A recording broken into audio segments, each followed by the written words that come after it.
Is that her? She really dared to come? She's nothing now. Watch how he parades his new prize. The whispers sliced through the glittering hall. Anthony's smirk deepened. Cassandra's laughter rang, certain of victory. But then silence fell. The chandeliers gleamed as Celine stepped in, radiant, untouchable. The billionaire crossed the room, eyes locked only on her. He lifted her hand, his voice carrying, "Tonight you deserve the crown." And before the crowd could breathe, his lips met hers. Gasps shattered the air. Anthony froze, humiliated, pale. Destroyed, his ex-husband brought his mistress to the gala and froze when his black ex-wife kissed the billionaire. Welcome, story lovers. From where are you watching? Hit the like button and drop your city name in the comments so we can see how far our story travels. It was a night the city had been waiting for. The annual gala shimmered with golden chandeliers, polished marble floors, and the soft hum of classical music weaving through the air. The rich and powerful filled the hall, their laughter ringing like glass as they toasted to their wealth and influence. Among them walked Celine, a woman who had once been overlooked, underestimated, and quietly pushed aside.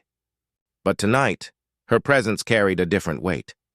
For years, Celine had been the silent partner in someone else's story.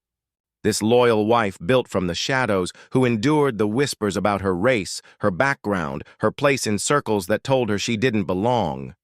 She had smiled through dinners where she was mistaken for the help, endured introductions where her name was mispronounced, and held her head high when her ex-husband, Anthony, dismissed her contributions as though they were nothing more than decoration. But life had shifted since then. Divorce had not broken her, it had sharpened her. Where Anthony had tried to erase her, Celine had risen on her own terms. Behind her, grace stood resilience, and behind her elegance, scars that taught her strength. Tonight, the room would see her not as Anthony's ex-wife, not as the woman who had been left for someone younger and whiter, but as herself. Her gown shimmered like liquid midnight, catching every flash of the chandelier as though it had been stitched from the stars themselves. Every detail spoke of quiet power. The way she walked, the way she smiled, the way eyes followed her not with pity, but with awe. She carried an aura of triumph that made the air bend around her. Still, beneath the polished surface, tension lingered. She knew Anthony would be there. She knew the whispers would rise. She knew that in a world where money often masked cruelty, tonight would test whether dignity could truly outshine betrayal. And as her heels clicked against the marble floor, she braced for the storm that was coming. The storm arrived sooner than Celine expected. She had barely stepped into the main hall when the familiar sound of forced laughter reached her ears. Anthony's voice, booming, confident, always eager to be the loudest in any room, cut through the crowd. And beside him, draped in a scarlet gown that clung too tightly, was Cassandra, the mistress who had so effortlessly slid into the place Celine once held. The pair seemed to sparkle with pride, as if their betrayal had blossomed into victory. Guests swirled around them, offering polite smiles and shallow compliments. Yet beneath the surface, eyes flickered, whispers darted, and curiosity buzzed like static. Everyone remembered. Everyone knew the story. Anthony, the wealthy businessman who traded his black wife for a younger woman he claimed was more fitting for his new circles. Celine had been discarded like yesterday's headline, but here she was again, radiant, commanding, impossible to ignore. Anthony's smirk faltered the moment his gaze landed on her. For a heartbeat he froze as though he had seen a ghost. Cassandra noticed too.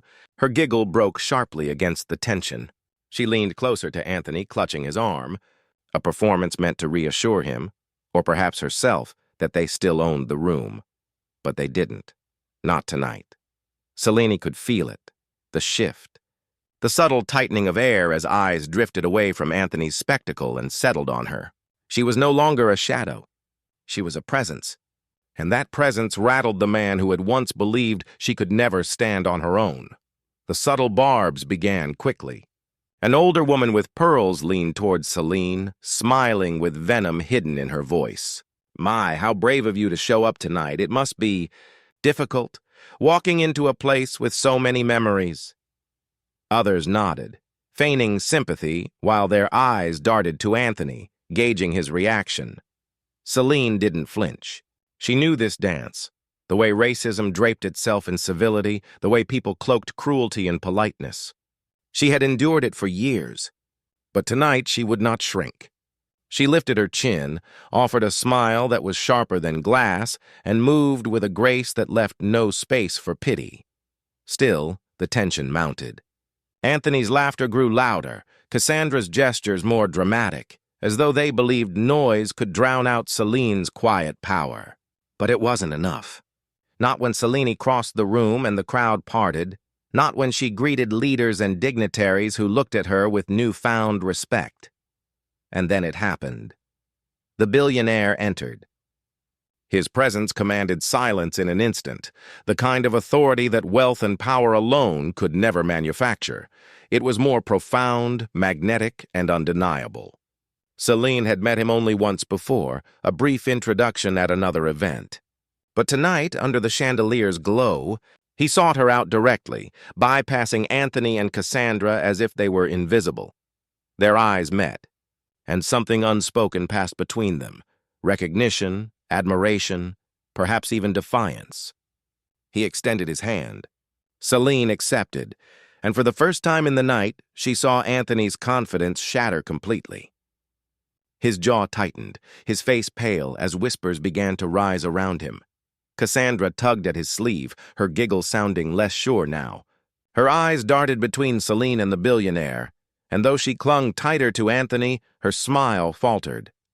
The crowd watched, anticipation thickening. A question hung unspoken in the air. Was tonight the night the story would finally turn against the man who thought he had already won? The answer was coming, but not yet.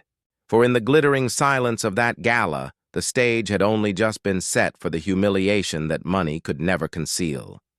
The moment arrived in a heartbeat, yet it seemed to stretch like eternity. The billionaire leaned closer to Celine, his words inaudible to the crowd but his intent unmistakable. He guided her gently toward the center of the room, where the chandeliers bathed them both in golden light. Conversations hushed. Eyes followed. Anthony stood frozen, his hand tightening on Cassandra's arm, his face drained of color. He had strutted into the gala believing he owned the story. Still, now the narrative was slipping, unraveling before everyone's eyes. Then it happened.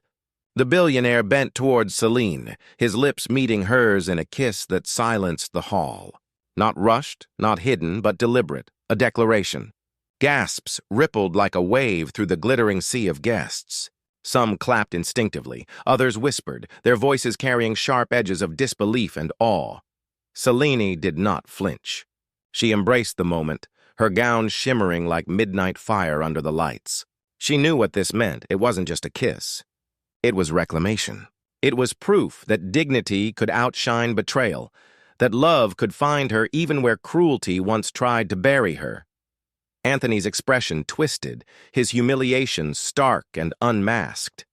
Cassandra shifted uneasily, her forced smile crumbling as the whispers grew louder. For the first time, their power fractured. And in that glittering silence, Celine stood victorious, not because of the billionaire's kiss, but because she had finally stepped into her own story, unbroken, undeniable. When the music swelled again, it could not mask the shift that had settled into the room. Celine stood tall, her hand resting lightly in the billionaire's. At the same time, Anthony and Cassandra shrank into the background, their laughter silenced, their arrogance exposed. The story had flipped, and every witness in that glittering hall felt the weight of it. For Celine, the kiss was not about spectacle. It was about reclamation. After years of being dismissed, underestimated, and pushed aside, the moment became a symbol of survival. She had endured whispers that her presence didn't belong, endured cruelty wrapped in politeness, endured the betrayal of a man who believed her worth was negotiable. Yet here she was, radiant and whole, reclaiming dignity in the very place where she had once been made to feel small. The billionaire's gesture had amplified her strength, but it was Celine's resilience that the crowd could not look away from. She had turned pain into poise, betrayal into beauty. Anthony's downfall wasn't the kiss. It was the realization that the woman he had discarded had risen higher than he ever imagined. But beyond the glittering chandeliers, Celine's story carried a truth far greater than one night's humiliation. It was a reflection of how racism and power intertwine, how women of color are too often asked to endure silently, their worth questioned in rooms that profit from their brilliance. Yet when dignity refuses to bow, the narrative begins to shift. So the question remains, how many more women must fight to be seen before the world finally recognizes their light? Thanks for watching. Subscribe for more powerful stories, and share this video so others can witness Celine's triumph.